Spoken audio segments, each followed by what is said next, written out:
Stormy gales, hear the thunder in my sails. Ships asunder, gone so long, my mind still in wonder.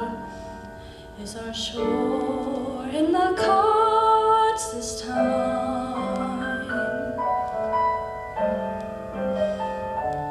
Tempest roar in my earside to a bore. Ships asunder, can't fathom my heart has plunder. Rusty pearls and cold, cold brine.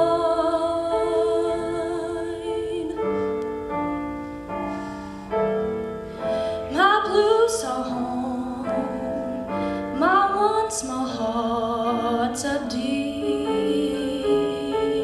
sea. The old ocean foam, a mocking hand to tempt me. Lord, raise the vine, I'll sing and hold sea shanty of a heart that warms again. Should I try, get my feet back on the ground? Ships asunder, no longer should I laugh and touch her. Man the rails, man the yards. Say goodbye.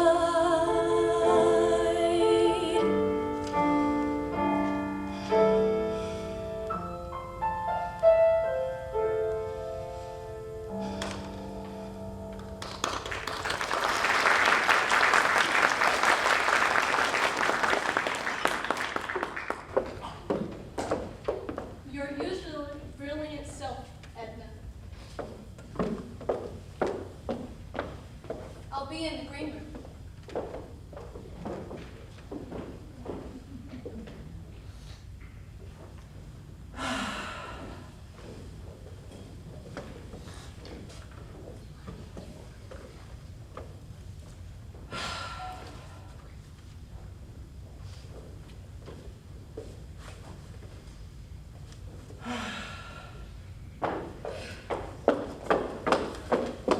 Skipping! At your service, ma'am. How can this happen? How can this happen? I don't know, ma'am. Maybe I could play the part. I could do a French accent. Out of my way. Phone. Mrs. Burns, let me talk to Martin.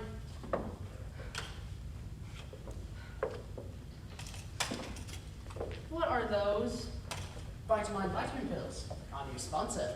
I'm feeling fine with Vitamine. Dolores, let me speak to Martin. Somebody stop that man. I am in no mood. Boy, have I got a great joke. Not in the mood, Schaefer. Not in the mood. Martin? Ellen, how can this happen? What do you mean, what do I mean? I'll tell you what I mean. I just got the scripts for tonight's episode. Oh, they're marvelous. marvels of modern mystery, just one little problem. The second episode requires an actress who can do a French accent. No, I don't have an actress who can do a French accent. I'm lucky if any of these bozos can speak English. What am I gonna do? Wait a minute. Is she available? Hey, that's my line. She better be here in 10 minutes. We're almost on air. Skippy! Yes, ma'am. Martin's sending a girl over and play the French Dane. When she gets here, get her a script and get her prepped for the second episode. What are you doing? Free samples. From Vitamine? You know, Vitamine, a carefully blended complex of vitamins A, B, B1, and niacin. Are mined from Mother Nature to send relaxation cascading through the circulatory system. Remember, you'll feel fine with Vitamine. I should have never let you start doing commercials. Man, there's a great role for me in tonight's first episode. We already found someone to play the French broad. No, I mean the police officer. It's a small role. Could be my big break. You'd have to drug me first. Let's get ready. Give me one of those. So, they're bringing a little French actor started. Ooh la la. Ooh la la. I saw her first. What? Oh, no, Fred, I'm not interested. I have a different dreamland in which to dance.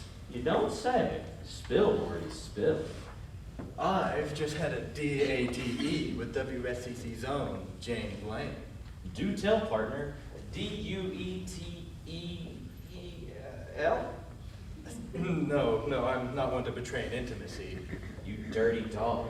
Do you have any idea how long I've been trying to get this girl's attention? Fred, she's just swell. You wouldn't still happen to have her number, would you? No, that's one night I'd like to forget. Never forget, right, old pal? Ooh la la.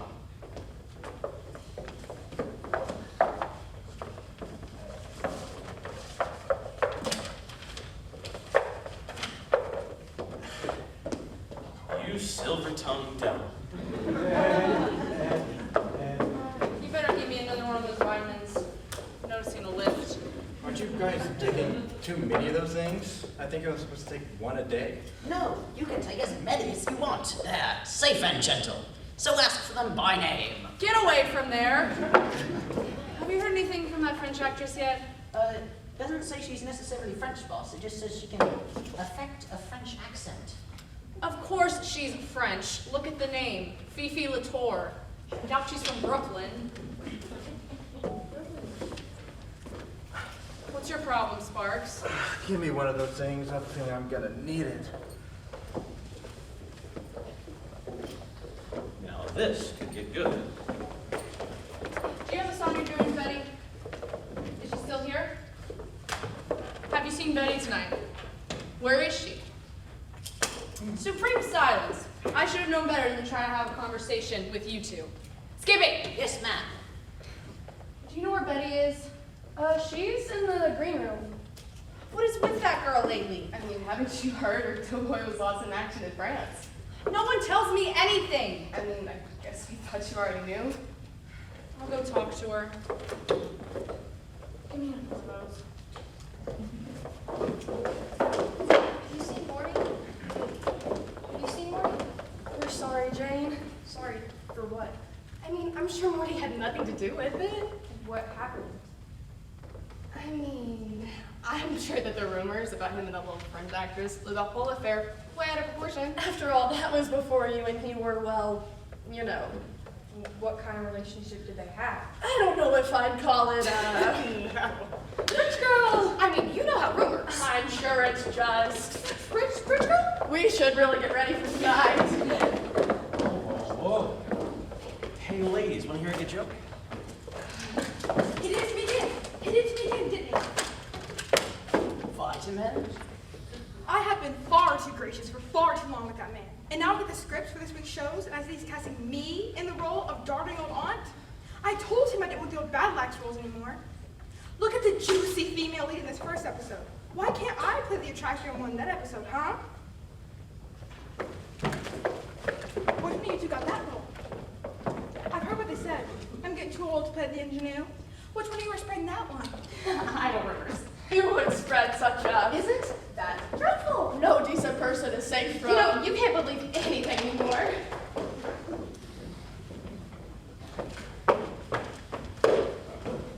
Will this be painful? I want to speak with our illustrious director, Mrs. Ellen Burns, and I want to speak with her now. Well, at the moment, she's... Now! I'm sure if you'll just wait a moment. Now! Are you sure you wouldn't like a vitamin? Remember, you'll feel fine with vitamin. If I want to feel fine, little boy, I'll take one of these. My doctor prescribed them for my nerves. Why don't you take one right now? Because I'm not nervous right now. And even if I was, I can't take more than one a day. I took 2 of these little monsters by accident one time, and my jaw went numb, and I couldn't stop humming Mercy Oats and Dozy Oats. Can you imagine what that's like? I had to lay out a piece of paper like this in my medicine cabinet and make a weekly map of my dosages. One for Monday, one for Tuesday, one for Wednesday, one for Thursday, Friday, Saturday, and Sunday. I'm not the kind of person who can keep track of things like this. I don't like it when things get out of control. You have no idea what it's like trying to settle down an irrational woman. Oh, hi there, Syl. I see you got the scripts for tonight's episode. I'm gonna need another one of those vitamins. You know what? Never mind. I'll just take all of them. Where can I grab for water? Something should probably be said. And when you do, be gentle. You've already had a tough night. I don't suppose either of you two would want to tell her. No, I guess not.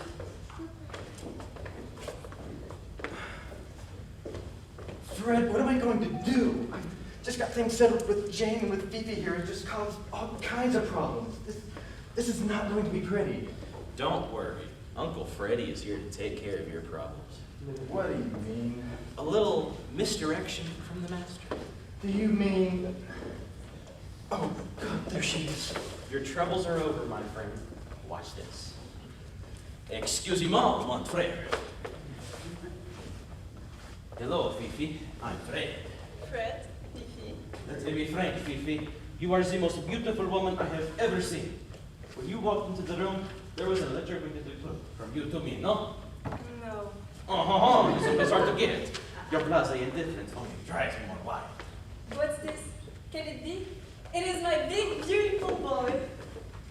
Oh, Martin, you don't know how happy it makes me to see you.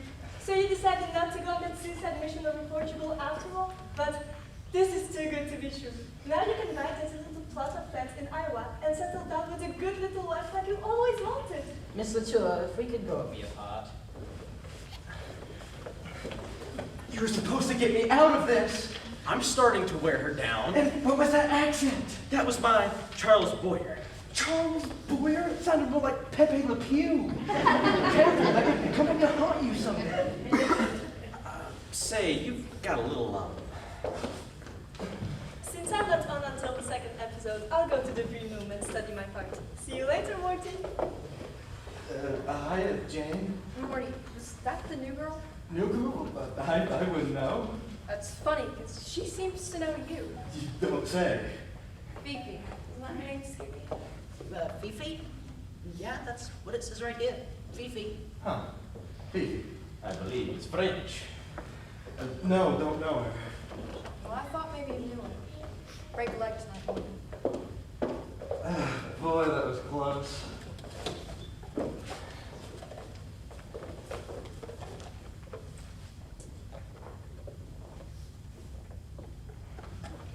What does this mean? I think it means hinky dinky parlez-vous partner.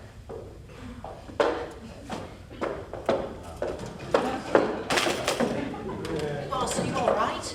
I'm feeling fine with vitamin. It's just starting to find the pills. I don't think so. Let's just give it to the booth.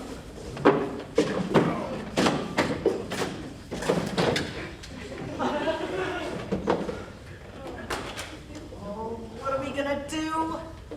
Get everybody in here. You're gonna have to direct the show. I am ready, willing, and able. It's not an audition, Skippy. Just get everybody in here. What am I going to do about Fifi? Well, I can give you a few pointers there, pal. Is there something seriously wrong with you? I've got to square things with Jane, but I can't do that until Fifi knows the way things are. Oh, look, here they come. Ladies and gentlemen, welcome to the threshold of Hades.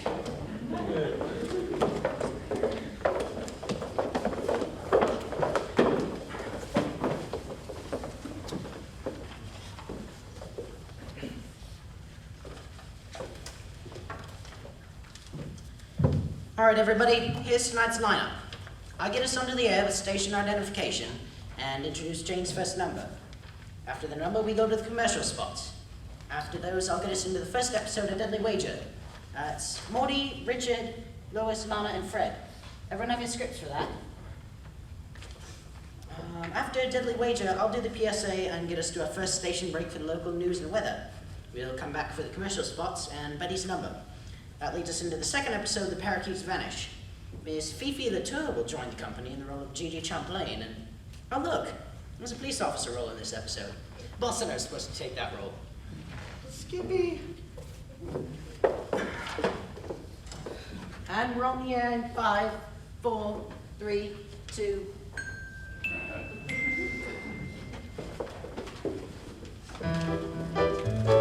This is the WSCC Radio Network. Good evening, ladies and gentlemen, and welcome to another evening of wholesome family entertainment on the WSCC Radio Broadcasting Network, high atop the famous Knickerbocker Building in beautiful downtown Empire City. I'm your announcer, Skippy Sawyer.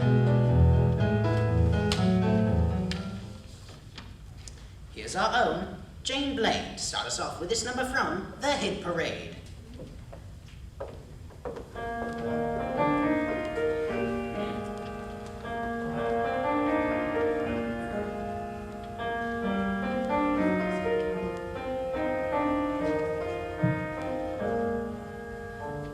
My heart isn't some kind of grifter, wants to belong to one man.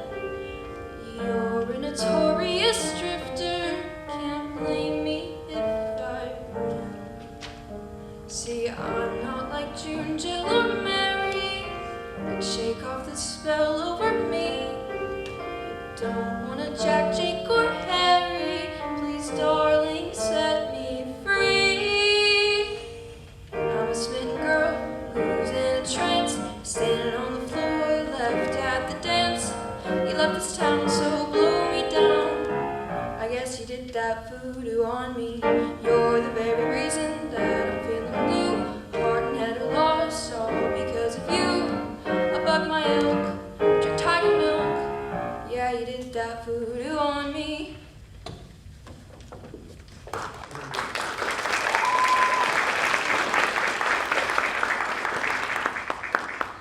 That was Jane Blaine, accompanied by Ned Styles with that popular hit, You Did Your Voodoo on Me. And now, these words from our sponsors. 5 cents off of Judy Parker cake mix? That's right, ladies, Judy Parker, America's favorite cake mix, will take 5 cents off any purchase of Judy Parker's cake or brownie mix when you show the cashier the mystery birthday cake hidden somewhere on the box. Is the mystery birthday cake hard to find? Not if you look hard enough. The next time you're in the grocery store, just scour the front, sides, and back of Judy Parker's cake mix box for the mystery birthday cake.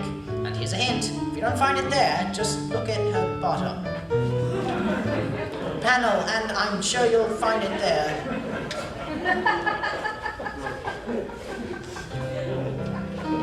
Are you feeling down in the dumps today? Is it one of those days when you just don't have the vim and vigor for the kind of day you had planned? Well, there's an answer to your problems.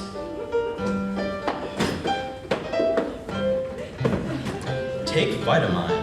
With Vitamine, a carefully blended complex of vitamins A, B, B1, and niacin are mined from Mother Nature to send relaxation cascading through the circulatory system. Remember, you'll feel fine with Vitamine.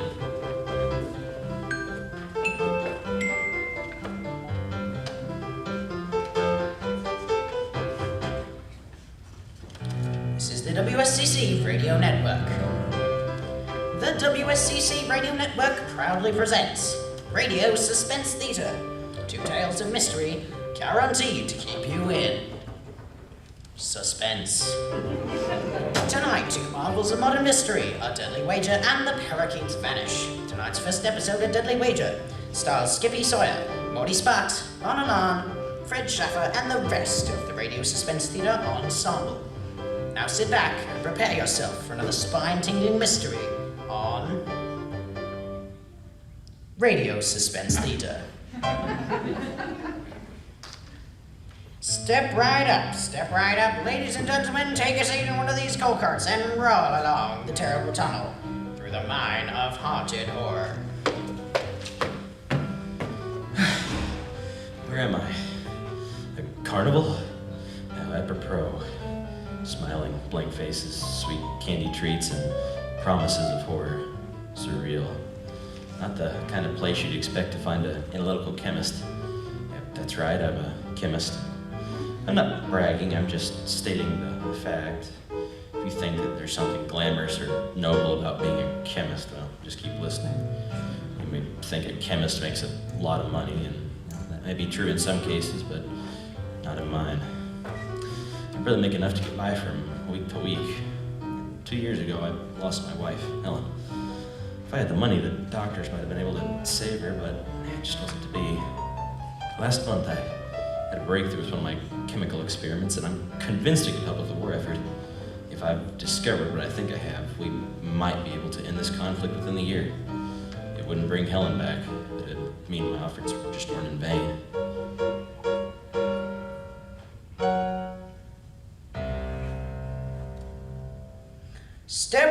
Step right up, ladies and gentlemen, and roll along the terrible tunnel through the mine of haunted horror. Just one slim dime per ticket will give you and your partner a chance for the thrill of a lifetime. Step right up. Look, here's a dime. I'll take the ride. This cart is designed for two, friend. A single cart should be along any time now. I can't wait for the next cart. Here's 20 cents. I can't take that. You'll need to buy a ticket from the vendor up front. Listen, pal, I need to get out of broad daylight. Here's 2 bits. A quarter? You just bought yourself a ride, mister. Step right up, ladies and gentlemen. There. Now, if they just get this thing moving, I won't feel safe until I'm out of sight. I won't even feel safe then. What's the holdup? Hold that cart. Hey, this is a private cart. What do you mean? I count 2 seats. Oh, well, I paid for both. Well, it's the only free spot in this group of carts. Why are you trying to hug it all for yourself? I just need... We're moving now. It really doesn't make any difference. I guess it doesn't. Well, that got dark in a hurry. I mean, I guess this place is rather childish, isn't it? I suppose so. I'm Sally Westlake, by the way. Bill Roma. Pleased to meet you, Bill. Ooh, what's that? Scared? What? No, of course not.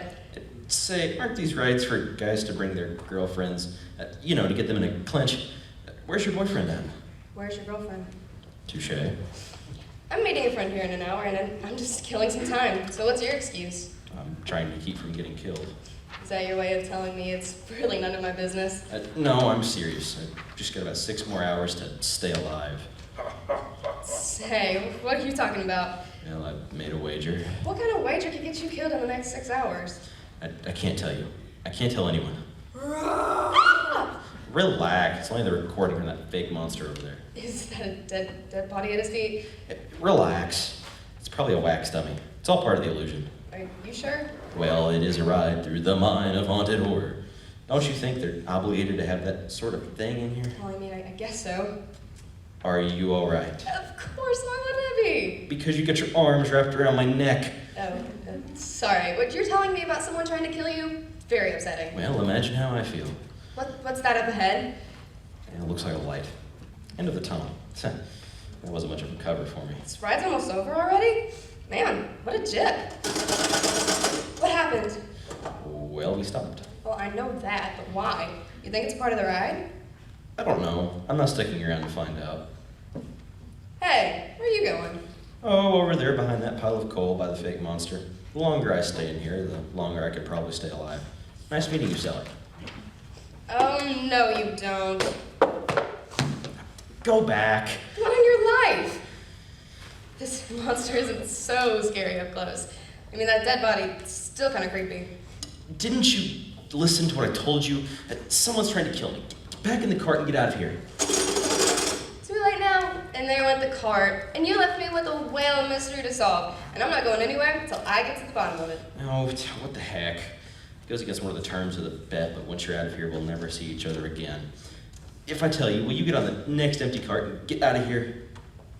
I mean, yeah, sure, but who's the bet with? My father-in-law, Winston Wells. Winston Wells? Oh, you've heard of him. The millionaire? Who hasn't? I mean, you've made yourself a pretty powerful enemy. If you made this bet with Winston Wells, there's not much chance that you won't win it. Well, I'm beginning to think you're right. He hates me because he thinks I'm responsible for his daughter's death. Well, are you? Well, there are days that I do wonder. She died because we didn't have the money for her treatment. Her old man hates me because he thought if I'd given up my dream of being a chemist, he'd gotten an honest job, I would have had enough money to provide the proper care for her. I mean, Winston Wells is a millionaire, so why didn't he just pay for the treatment? Well, Wells is a notorious miser. That's right, I've heard about that. That's how he became a millionaire. Very eccentric. And a real germaphobe, too. Even so, he couldn't even see clear to help his own daughter? Well, let's just say he's beyond eccentric. I didn't realize just how bad it was until last month. He heard about an experiment that I'd been working on, and he called me to his mansion to talk about it. Before the meeting, he procured some documents about the experimental work that a group of German chemists were doing for the other side. He used his influence to get a copy of the original classified files from that brand new Pentagon complex. I had them translated, and they really didn't apply to what I was doing, but I get the feeling that maybe he was planning to bury the hatchet. Little did I know that he planned to bury it in the nape of my neck.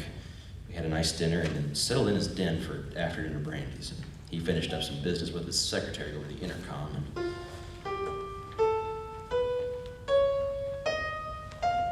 And after you finish getting that typed up, come into the den and put everything back in order.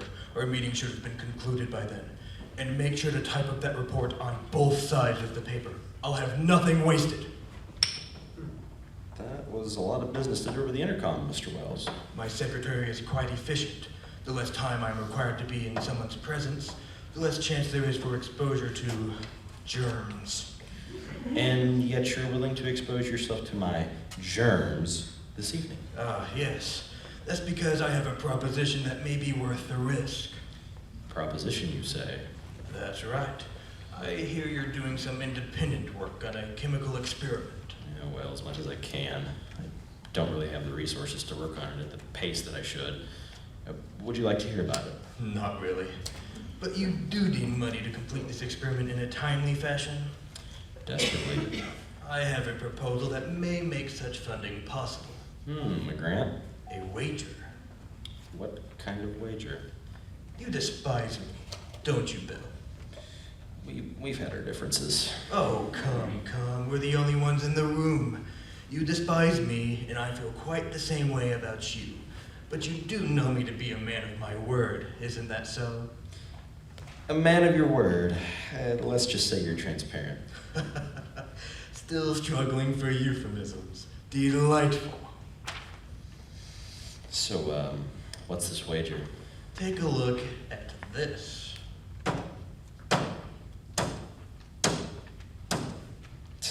That's quite the pile of money. 5 packets of $20 bills, all totaling to $25,000. If you win the bet, it's all yours.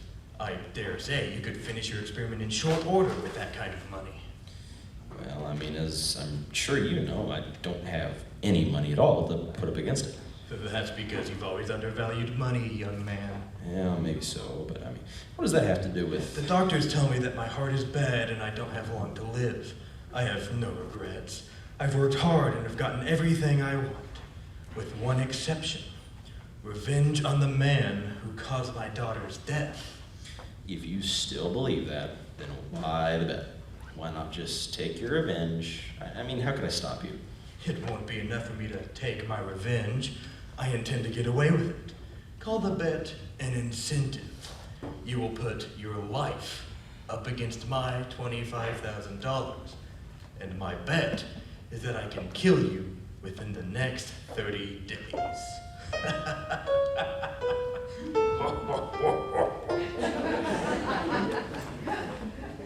That's crazy. Why would you take him up on a bet like that? Well, I mean, I didn't intend to. In fact, he told me he was off as a rocker and started to leave. I mean, what stopped you? Well, I saw a picture of Helen on the wall of his den. I thought about how without her, I didn't have anything to lose. With the money, I might be able to do some good in the world. Maybe my experiment could put an end to the war. I mean, if I lost, what difference would it make? My life's been so flat without her. I'd just rather not go on living. Wow, you really loved her. She was such a gentle soul. It's hard to believe that she was followed by the likes of Winston Wells. She only knew kindness, so quiet. She didn't have any friends. None? Well, she had one in high school. But her father's business affairs caused him to move her family around so much that, well, Helen lost track of her. Then in college, there I was, a timid chemist. She was a lonely rich kid, and naturally we married without her father's knowledge.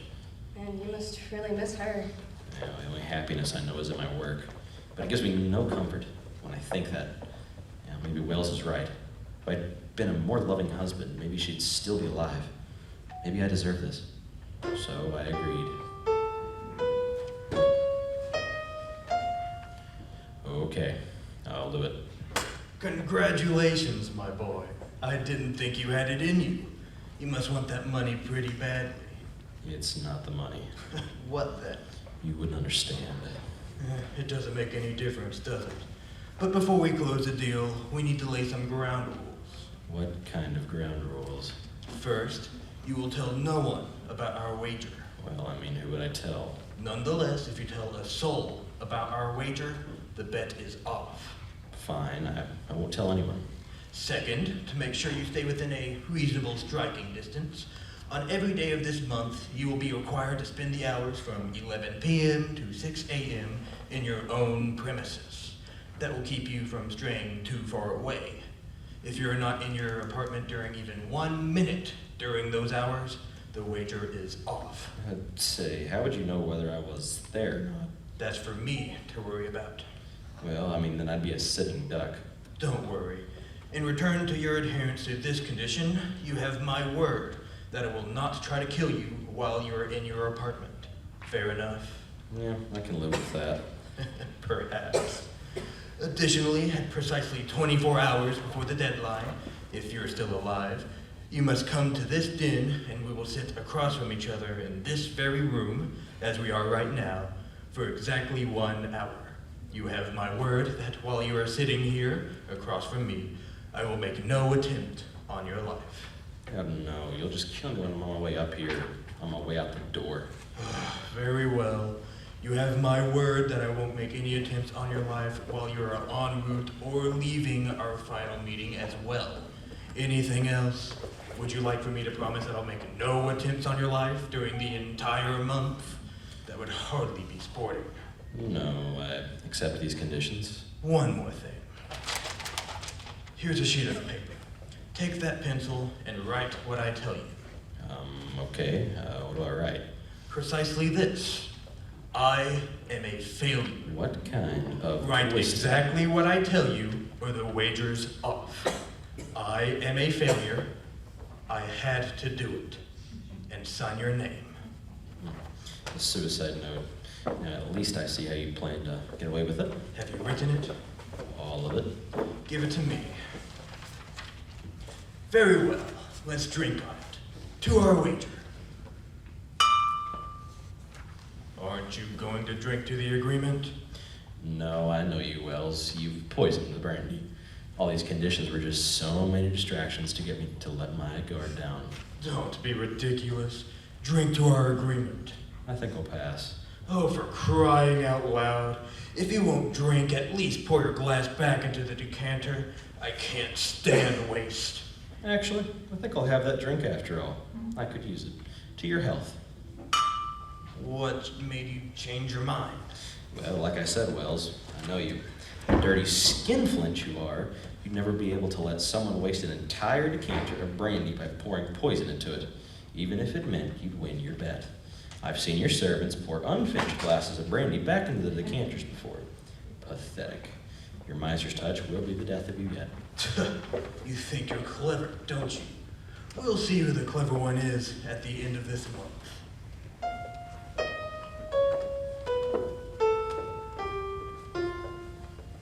What was that?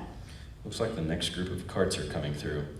Listen, now you know it all. You better get on the next empty cart and get out of here. You're not safe as long as you're with me. But you didn't tell me all of it. What do you mean? Your final meeting with Wells. 24 hours before the deadline. The deadline was less than 6 hours away, and that means you've already had your final meeting with him. Well, yes and no. I went to his den, and I was there at precisely 24 hours before the deadline. I sat in the chair across from his for exactly 1 hour. As soon as the hour was up, I got up and left. What did you talk about? Not a thing. You didn't say anything? Well, he wasn't there. Take it easy. It is the fake monster. You know, you think I'd be used to that by now. Now you know it all. Get on the next empty cart and get out of here. But why wasn't Wells at the meeting? You don't think it was a trick, do you? You know what? I don't even care anymore. Now, get on that car. Wait. What is it? That dead body at the foot of the monster. I think it moved. What? Did you see it? No, you're imagining it. Yeah, it's him.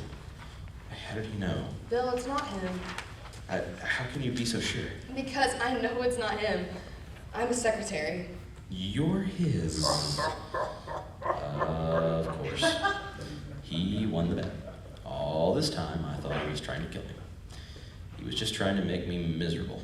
I guess there's no sense in staying in hiding anymore. Where are you going? Wait. You were good, Sally. Very sympathetic. You don't understand. Just get in. There's still about 5 hours left. The wager is over, and I lost. You're still in danger for the next 5 hours. Give it up, sister. You did it. You got me to tell you the whole thing like your boss told you to.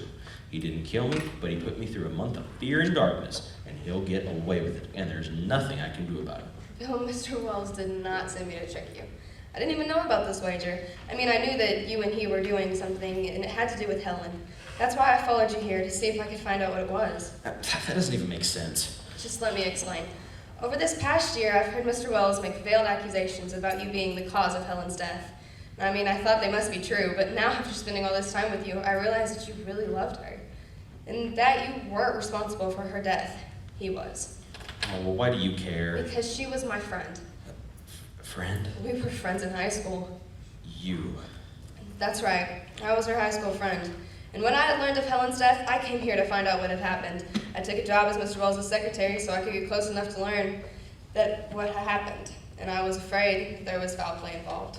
Well, I mean, there wasn't. She died of an illness. I mean, I know that now, but don't you understand? You're still in danger. There he is, officer. Oh, great, the police. Hold it right there, fella. That's the guy who was acting so strange. Now, you haven't been giving this young lady any trouble, have you? No, officer. O'Brien.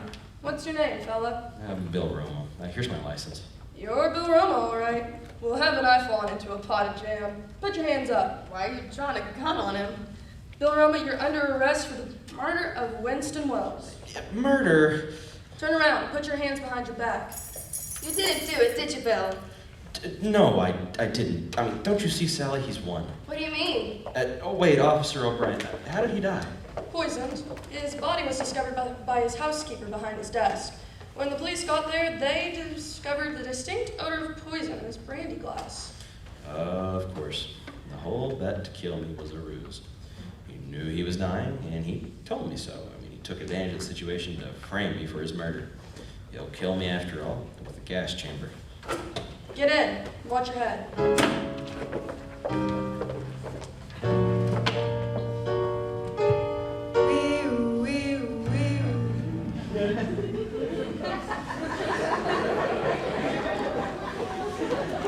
I've never been in a police station before. This empty little room is creepier than the haunted mine. Mr. Rowan, my name's Inspector Bullock. You're in some trouble, son. Well, that's the way it was planned, Inspector. You said you were framed, That's right. and who framed you? Winston Wells. The murdered man. Well, I have to say, in all my years as a police inspector, no one's tried to use that one on me. I mean, I don't blame you for not believing me. It's kind of hard for me to believe myself. We have an eyewitness. The housekeeper saw you leave the Wells mansion. She went into the den and found Wells behind the desk. Oh, I was there, all right. I didn't see him. Oh, wait a minute. If he was lying behind the desk the whole time, I never would have. You're a chemist, I understand. I am. Are these your documents? The documents with the results of the experiments done by German chemists. Classified documents. We found them in your apartment. Mm-hmm. Wells gave them to me. All a part of his frame-up. What would these documents have to do with the frame-up? I think you know. These documents contain a formula for a new compound of mercury cyanide. Oh, very good, Inspector. You were trying to find out if it worked as an energy agent in missile combustion. But if you read the entire document, you would know that those results were negative. That's true. This compound couldn't be used in the combustion of missiles, but they did find it could be used as a poison when mixed with certain alcohols. Mm-hmm. So you think I poisoned Wells? Did you write this note? That is your signature, isn't it? I'm a failure. I had to do it. Yeah, I wrote the note. We found it on Wells' desk. You trying to tell me that Wells forced you to write that note? All a part of the frame-up? He's got me. Inspector, I've been interviewing Wells' secretary. I told her about all the details of the poisoning. She's got something pretty screwy. I think you better hear her out for yourself. Bring her in. Look, Inspector, I know the evidence is stacked up against me, but Wells hates me. He thought I was responsible for the death of my wife, or his daughter, so he made a bet with me that he could kill me within a month. Wells had a bad heart and didn't have much more time to live, so, obviously, he staged his own death so that it would look like I did it. I mean, can't you see? He's won his bet. He's gonna kill me with the death penalty. That's pretty far-fetched, Mr. Roma. I don't imagine you have any evidence to prove any of this. No, Inspector, I don't. Come on in, Miss Westlake. Inspector Bullock, Officer O'Brien told me about the facts in this case, and I now know that without a doubt that Mr. Roma did not kill Winston Wells. How can you be so sure? Because I know who killed him. Well, who was it? It was me. Sally, are you trying to take the fall for me? No, Bill, it was an accident. Why didn't you say something before? Because I didn't realize what had happened until the officer told me the particulars of this case. Tell them what you told me. I was working at the mansion yesterday before Bill arrived for his final meeting with Mr. Wells. I went in Mr. Wells' den and to let him know that I was leaving. He wasn't there, but I discovered that there were 2 glasses of brandy on his desk. Mr. Wells was very particular about leaving brandy in his glasses, so I did what he always instructed us to do and poured it back into the decanter. As I was finishing, the housekeeper came in and told me that Mr. Wells had a guest coming, and he had asked her to fill the glasses. Naturally, when I was made aware of my error, I filled both the glasses back up and returned them to their original positions. You think Wells planned to poison Mr. Roma after all? Mr. Wells must have come back into the den before Bill got there and when he began drinking his own brandy. Don't you see? That's what's killed him. He prepared a glass of poisoned brandy for Bill before he arrived. By pouring the brandy back into the decanter, I contaminated the entire bottle with poison. I poured them back into the empty glasses without realizing that I had filled them both with poison. But wouldn't pouring the poison glass into the decanter dilute the poison? It surely wouldn't have killed him. Unless he had a bad heart. Of course. So his plan was to poison me and make it look like a suicide. He knew that I wouldn't suspect that he'd poison the brandy again after I'd already called him on it at our first meeting. And by preparing the brandy well in advance of my arrival, he would keep true to his promise not to kill me while I was there. It looks like Winston Wells died of a heart attack brought on by the poison he intended to use on you, Mr. Roma. So I was right. In the end, his miser's touch was the death of him, after all. You have just been listening to Radio Suspense Theatre's rendition of the mystery thriller A Deadly Wager. Stay tuned. After the following messages, Radio Suspense Theatre will return with another mystery thriller, guaranteed to keep you in suspense.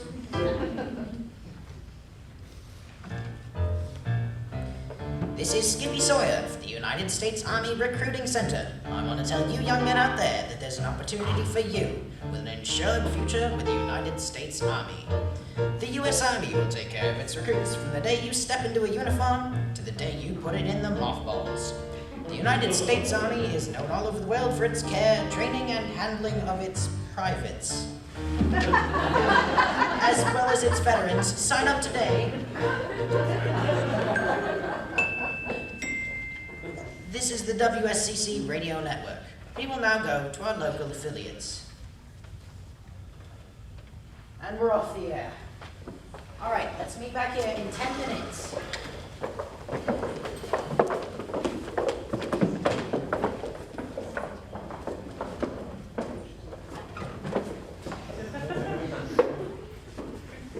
Are you all right, boss? I'm feeling fine with vitamin.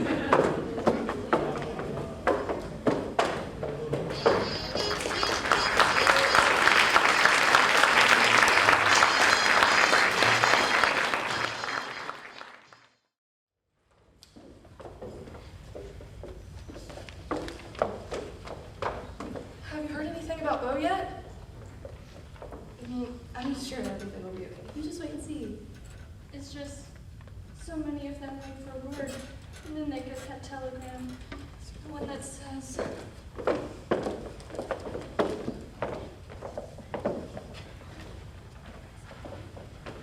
All right, I just have to tell her, that's all.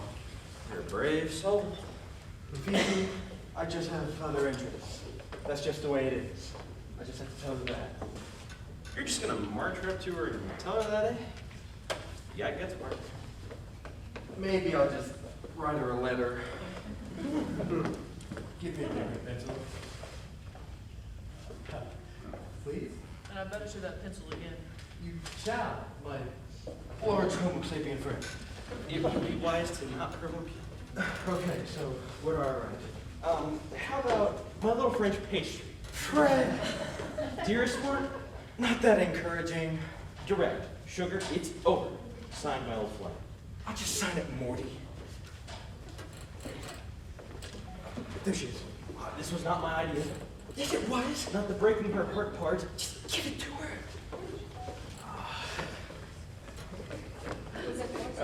Say, I've got this for you. Boss isn't much better. What do we do? Say, Marty needs you to give this to his girlfriend.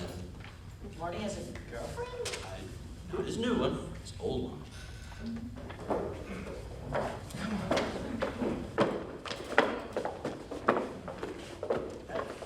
Listen, do you know who Morty's girlfriend is? Oh, good. This is for you. How much time do we have left? Golly, 60 seconds. Places, everyone.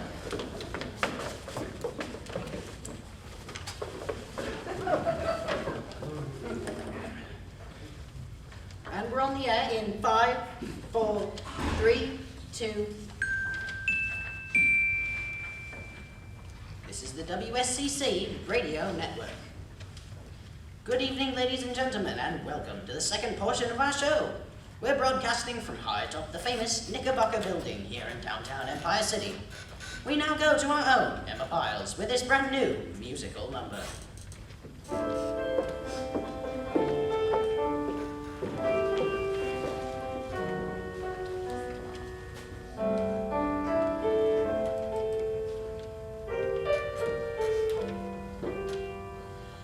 This is a tale of a boy and a girl.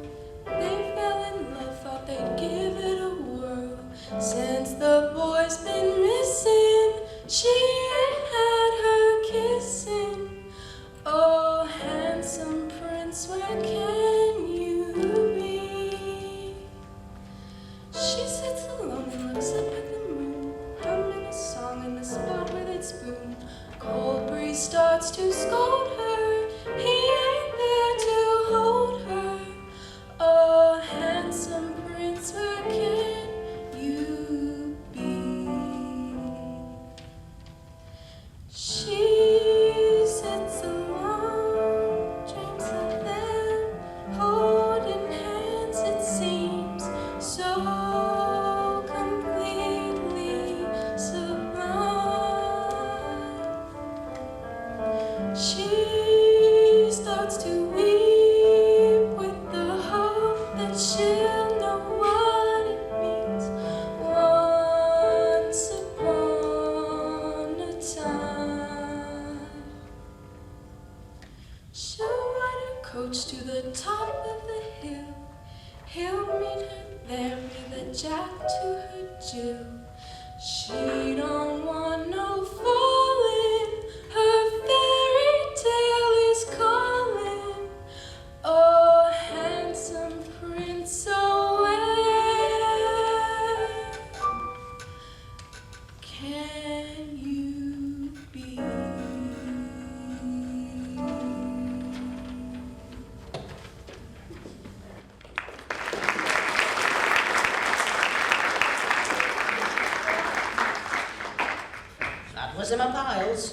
accompanied by Ned Styles with that new chart hit.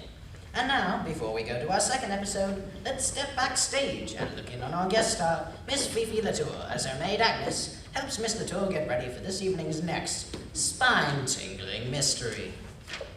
Quick, Agnes, hold this dress. I've never been so excited in all my life. It's really wonderful, isn't it, Miss Latour? Too wonderful. I'm really looking forward to playing that scene in the apartment. It made me think of the handsome Mr. Henry, Miss Latour. Miss Latour, do you suppose that if I had your complexion, do you suppose Mr. Henry would... What is it, Agnes? Tell me what's wrong with my face, Miss Latour. These red blotches just won't go away. It's maybe your soap. What kind are you using? Beauty soap, I suppose? Yes, Miss Latour. One that promises radiant beauty, glamorous youth, and irresistible loveliness. Oh, Miss Latour, I had hoped Mr. Henry would. Agnes, let me let you in a little secret. You can't clean out the pores of your skin with beauty oil and mysterious ingredients. No? And many perfume soaps contain fatty acids and alkaloids that can irritate and harm your skin. But Miss Latour... My doctor recommends crystal soap, because all a soap can really do is cleanse your face and promote natural hormones. And to do that, a soap should be pure. And that's crystal soap. And then, Miss Latour, do you suppose Mr. Henry would...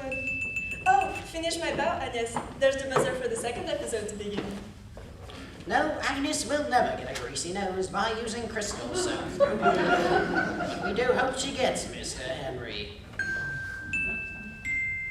This is the WSCC Radio Network. The WSCC Radio Network proudly presents Radio Suspense Theatre, a mystery thriller guaranteed to keep you in suspense.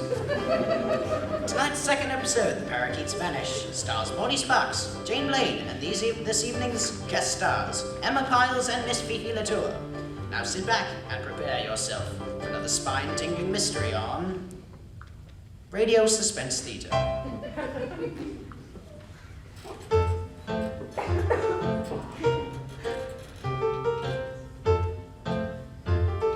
Which nobody can deny.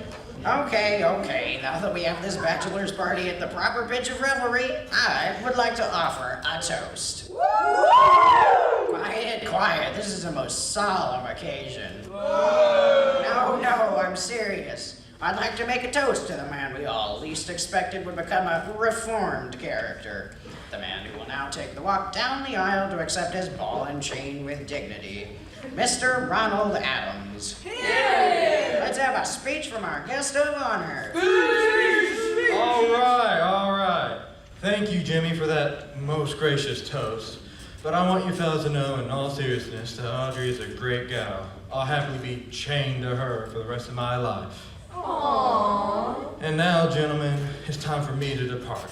No! Wait a minute, Ron. You're the guest of honor. It's your bachelor's party, old boy. You haven't even had a drink. And we have a surprise coming. Yes, I can imagine what kind of surprise you boys have in store for me. That's precisely why I'm leaving. What happened to the happy-go-lucky Ronald Adams who never passed up a chance at adventure? I guess I found the right girl, Jimmy. That's what you said about that little French girl you were running with. What was her name? Gigi Champlain. Oh, come on, fellas. That was an error of youth. I saw Gigi the other day. She told me you're still on her mind. You didn't happen to mention to her that I was engaged, did you? I couldn't break her heart like that. You should have. Gigi's ancient history. Since I've met Audrey, I'm not the same man as I was back then. Well, it sounds like true love, buddy, and we're all happy for you. Woo! But you're not getting out of here without seeing that surprise we've got for you. Should be here any minute. Okay, I guess I should stay for that. And you have to have at least one glass of champagne. All right, one glass, but that's it. I really want to get home. Come on, pal. What's waiting for you at home? Nothing but your roommate, Tom Lacey. I want to stop by and see Audrey before she goes to bed. You know that she's already moved into our new apartment. It's not like it's a long trip, buddy. Your new apartment's on the same floor as the one you live on now. I know, but I want to see her and then turn in early myself. Big day tomorrow. Say, why don't you just stay in the apartment you're in now after you get married? The one I have now isn't very big. It's okay for a couple of bachelors like me and Tom Lacey, but a new bride needs some room to add her own special touches. And besides, the new apartment was a gift from my Aunt Gertrude. Ah, the grand lady of Empire City. She could afford to make a gift of it. She owns the whole building. Hey, man, where'd that roommate of your man anyway? Shouldn't he be here, man? You guys know Tom's not a drinker. He'd only feel out of place. Yeah, the little guy's been a teetotaler since school days. Tom's not such a little guy anymore, Jimmy. He's been working with the barbell since we graduated. I bet he can't do this. Come on, Jimmy, put me down. You're liable to drop me in your condition. What would Audrey say if I had to go down the aisle with crutches? Hey, what happens to Tom when you move out? He'll stay in the old apartment. As Aunt Gertrude's personal assistant, he'll be close by. Must be nice to have the richest woman in Empire City buy you a luxury apartment. You don't think the fact that it's right next to her personal apartment and office complex has anything to do with her wanting to keep an eye on you, do you? Come on, Jimmy.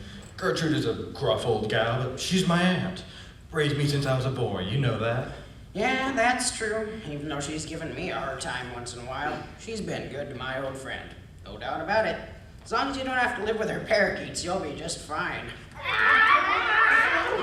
Okay, all right. So she owns a room full of parakeets. It wouldn't be right for someone as rich as she was to not have some eccentricities. Hey, what in the world is this? It's not my birthday, fellas. I'm getting married. And in honor of the occasion, we got you the biggest cake in Empire City. You guys will be eating cake for months. That thing's huge. It was the only way to get your surprise in there. Isn't the cake surprise enough? That's what we wanted you to think. Surprise! Surprise! Surprise! Hello, boys. That was a heck of an entrance. How long have you been in that cake, miss? I've been in a lot tighter spots than that. Let the festivities begin.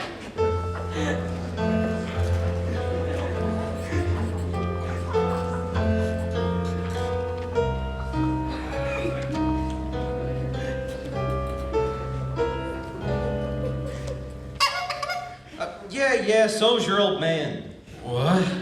Where am I? Oh, you're on your way home. I'm in the back of a cab? Oh, thanks for the news flash, pal. How'd I get here, cabby? Oh, your friends put you in here. They gave me your address and your cab fare. My head. Might want to take it easy on the champagne, fella. I only had one glass. Is that right? Where are you going? This is the route I usually take to the Markham Arms Hotel. The Markham Arms? I don't live at the Markham Arms. Are you sure? I think I know where I live. You seem a little confused to me. Turn around. Take me to Adams Plaza. That's where my apartment is.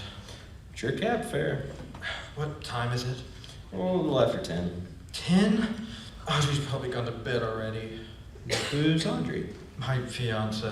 You probably don't want your fiance to see you in this condition anyway. I tell you, I only had one glass of champagne. I don't know that I would try that line on her if I were you. It's the truth. Here we are. Now look, it's none of my business, but your friend said it was your bachelor's party, and no one's gonna begrudge you one last fling before you tie the knot. Not even your intended, you know. A little wine, a little song, you know, a few women. I don't do that anymore. No more wine, no more song, and certainly no more women. Ronnie, is that you, Ronnie Adams? You don't say. Gigi Champlain, what are you doing here? Listen, little lady, you better take care of your boyfriend here. I'm not her boyfriend. You great, big, beautiful boy. How I've missed you. Whatever you say, pal. You're on your own. Oh, Ronnie, why did you leave me? I can't stop thinking about you. You break my heart. Listen, Gigi, I don't know what you're doing here, but I need to get inside. You're staggering. Let me help you. I can make it on my own. I will help you to the lobby.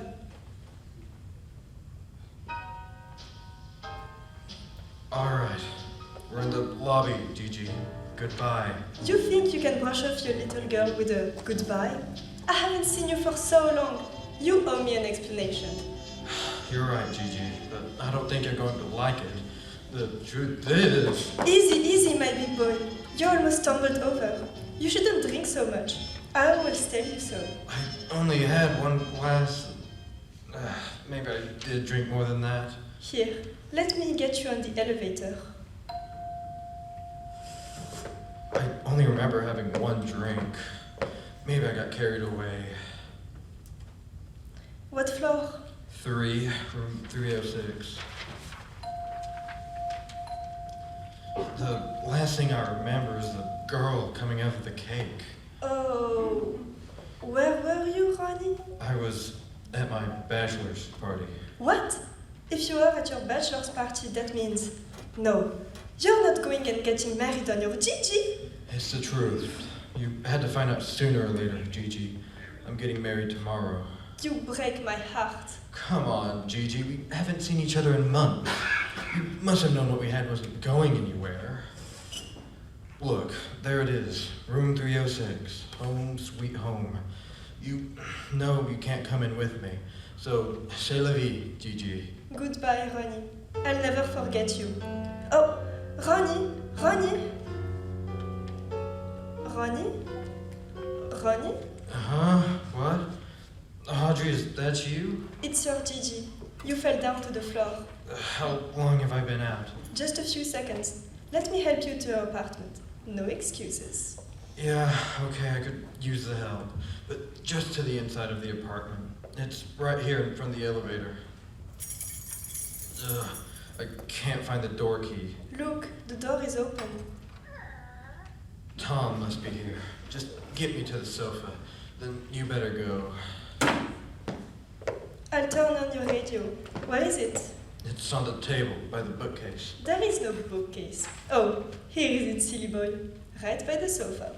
What? This isn't my apartment. What are we doing here then? I mean, this is where my apartment should be, but this isn't my apartment. I recognize that mural on the wall. So this is your apartment? I said I recognize it, but it's not mine. Ronnie, What's wrong? there's someone behind that door over there. I can see someone through the crack. Let's just get to the bottom of this. Hello? Hey, we're sorry about the intrusion, but we seem to have come into the wrong apartment. I'm on the 3rd floor and I must have... Is he alright? I don't think so. There's a knife sticking in his back. Parakeets? This must be my Aunt Gertrude's apartment. How did we get in here? I don't know, but I can't take any more. Gigi, wait! Help me find out! Gone. Like, might as well turn him over and find out who this is. Hey, I recognize this guy.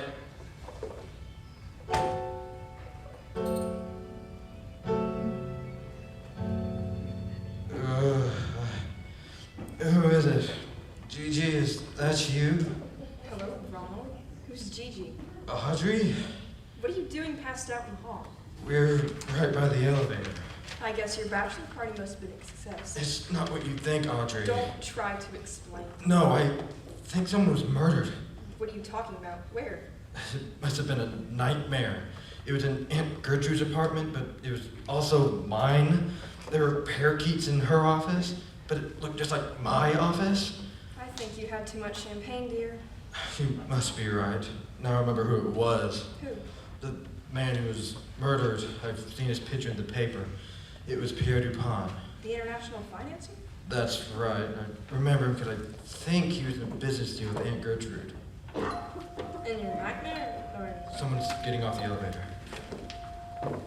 You will do as I say, Tom Lacey. I want those papers at the office, and I expect them to get to me in short order. I'm sorry, ma'am. It won't happen again. See to it that it doesn't. What took you so long to come get me? Well, what do we have here? My nephew in an embarrassingly disheveled state, and his fiancée in her negligee. I won't be able to get you two married off quickly enough, will I? It's been a rough night, Aunt Gertrude. No doubt. Your bachelor's party was a smashing success, I see. I trust it's all out of your system. Your wild oats have been suitably sown. Aunt Gertrude,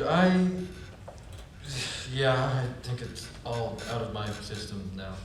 If this is resolved, then I suggest that we go to our respective apartments and forget that this ever happened. Yeah, let's go, Tom. Wait a minute, Ron. What about the murdered man? I knew this wasn't over. I thought I saw a dead man in my apartment. Well, in your apartment? In that apartment? What are you babbling about? Have you been involved in a business deal with Pierre Dupont? He approached me about a business deal. I did a little background check on Monsieur Dupont. I didn't like what I found out. I sent him packing. I think he was a dead man. I thought he was a dead man. Let's not stand out here blathering needlessly. Let's go into your apartment and put an end to this mystery. Looks like our apartment, Ron. The Mexican mural. The one in my office? It's not on my wall. I should hope not. There's a tabletop radio. Where was the body? Right there, outside the office door. Nothing there now. In my office. No parakeets. Parakeets? This is definitely my apartment. Well, mystery solved. Now maybe call it a night. Maybe you were on a different floor, Ron. If you were drinking, then maybe you just pushed the elevator button to the wrong floor. I didn't push the elevator button. Then who did? Listen, it sounds like someone's running up the steps. Let's go find out who it is. It's just a nightmare. What are you running for, girl? Miss Adams, I was going upstairs to see the manager. The police are downstairs. What for? There's been a murder. They found a body lying face down in the front and the fountain in the plaza courtyard.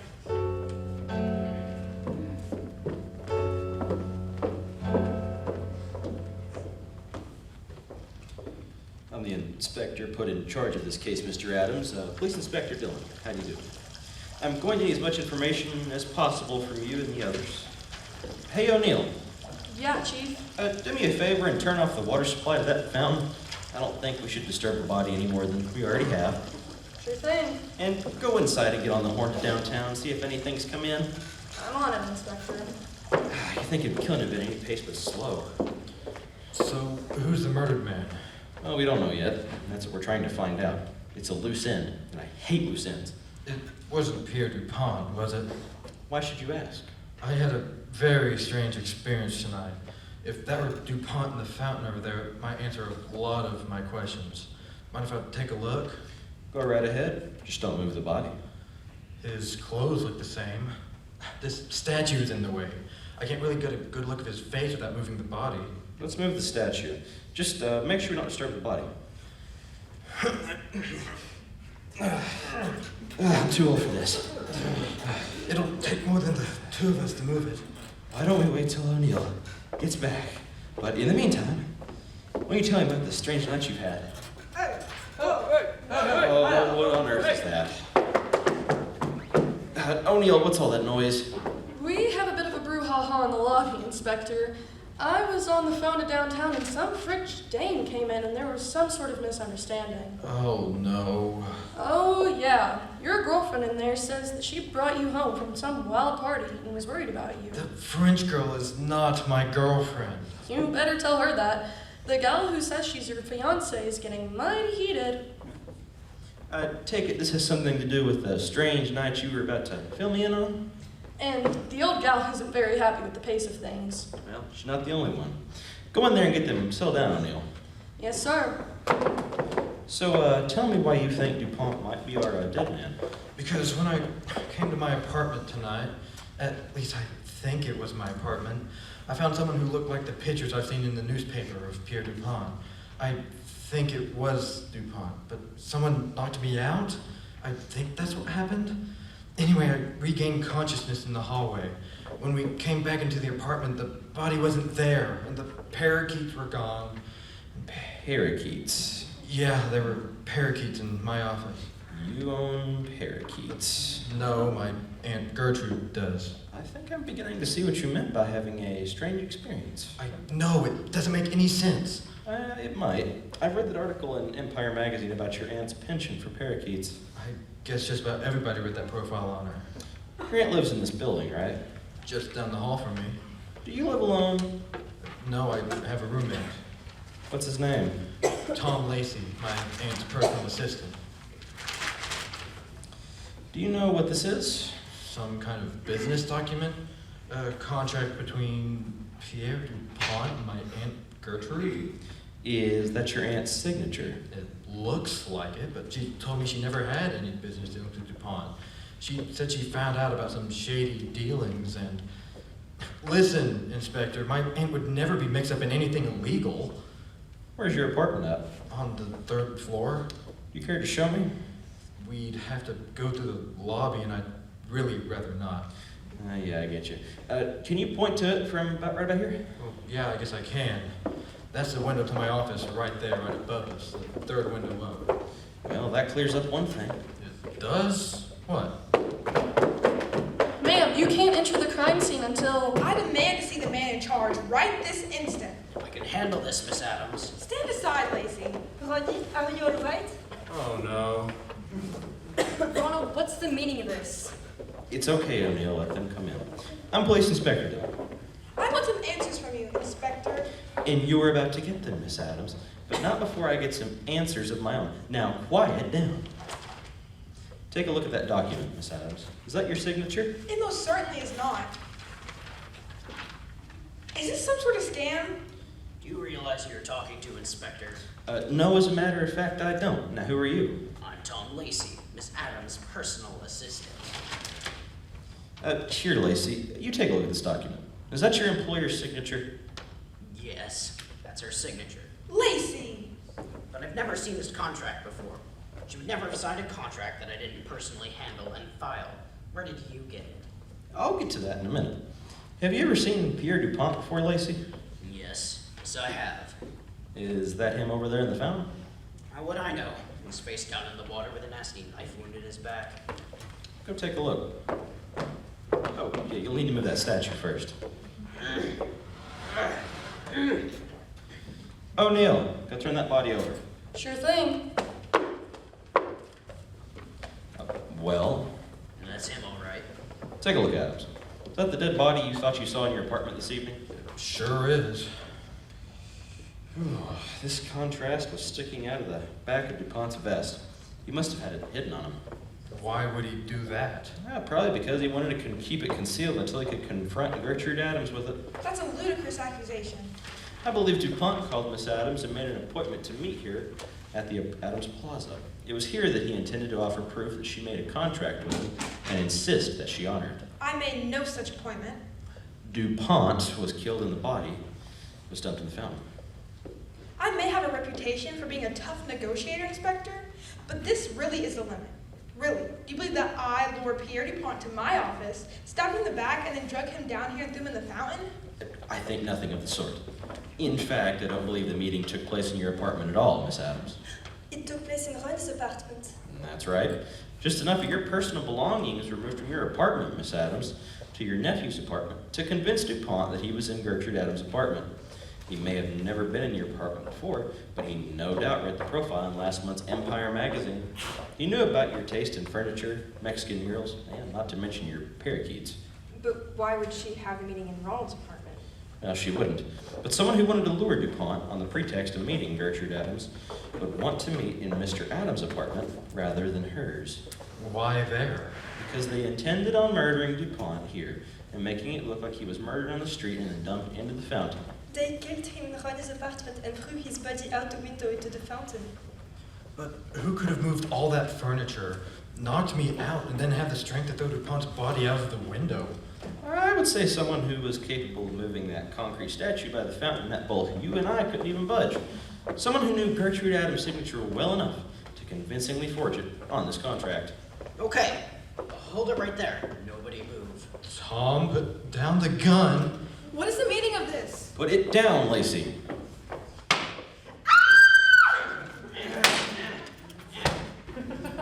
Nice work, O'Neill. You just saved my life. Lacey's dead. Why did he do it? I guess we'll never know. Another loose end. And I hate loose ends.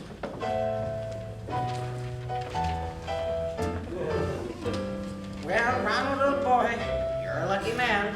Great wedding reception. Thank you, Jimmy. But I just can't get over losing an old friend. You can't dwell on that, Ron. Your whole life is ahead of you. Gotta forget about Tom. There's just a few things that I can't figure out. Why did Lacey kill DuPont? And was he planning on setting me up for the murder?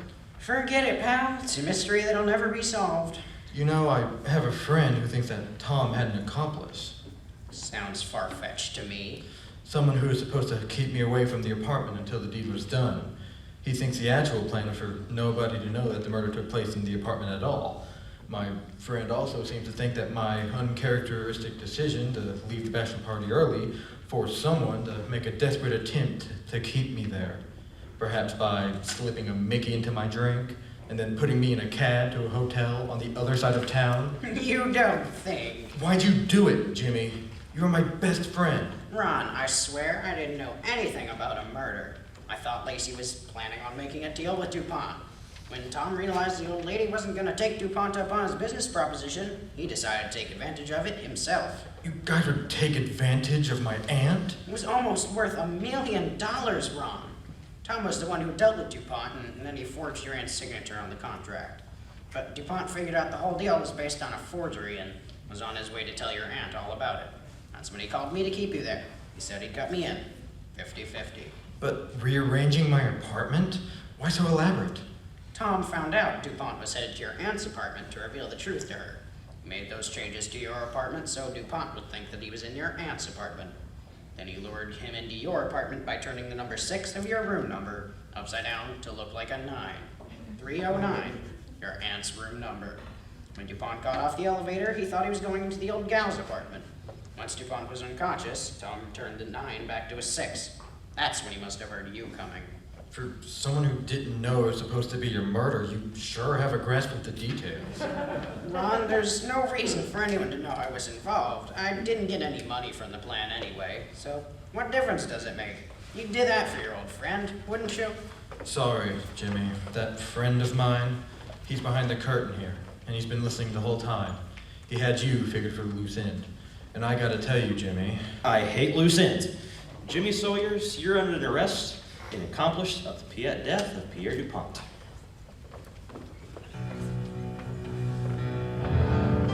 You have just been listening to Radio Suspense Theatre's rendition of The Parakeets Vanish, starring Maudie Sparks, Jane Blaine, Fifi Latour, and featuring the Radio Suspense Theatre Ensemble.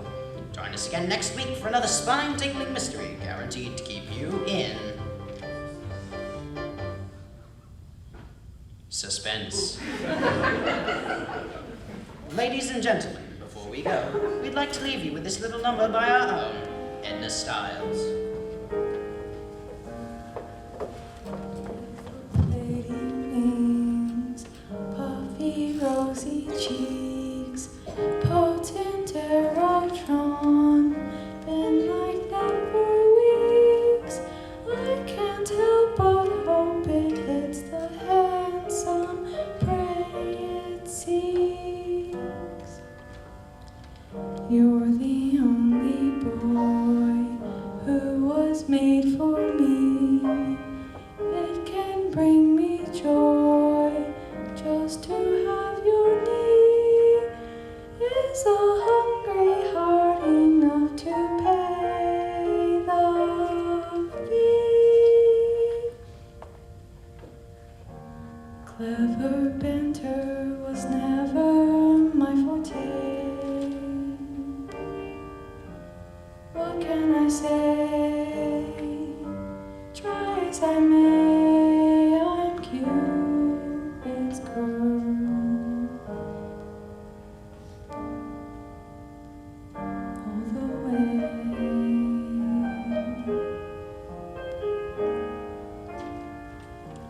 Sense is magic, mine you never would be. Dead to my plea, no ecstasy, I'm Cupid's girl. Can't you see?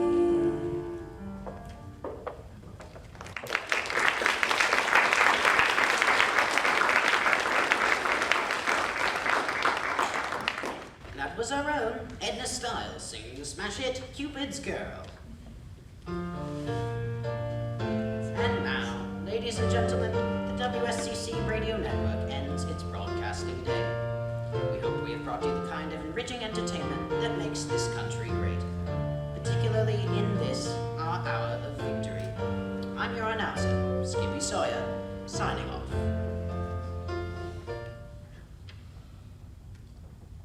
And we're off the air.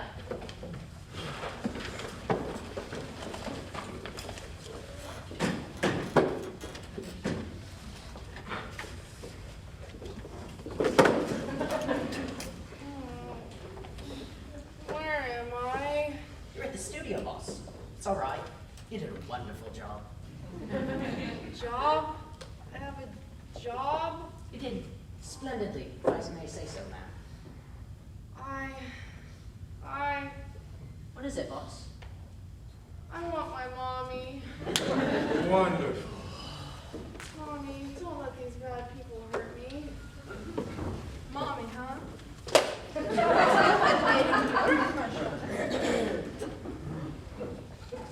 not my mommy. You're not my mommy.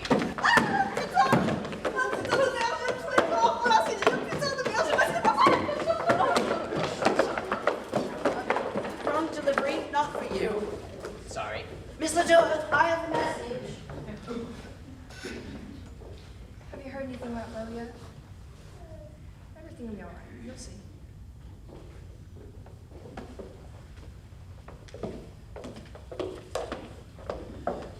Listen, Janie, you need to know about what's been going on. Why do I need to know anything? I'm a big girl. We went on one date. That doesn't mean anything, does it? Jeez, Janie, don't put me on the spot like that. Oh, have they been back through here yet? No. God, I love this job. He's after me, he's after me. Save me, you big handsome boy. I'm all yours, sure.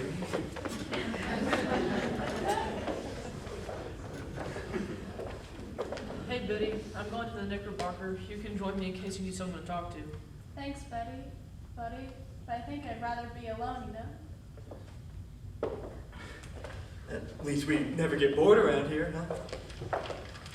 No, sir, never a dull moment at old WSCC. You guys aren't help me. Oh, they have her subdued. Thank goodness. Is she okay? I think so. She locked herself in the men's bathroom. Oh, this came for you. Oh, not you. You. It's all right. It's from Bo himself.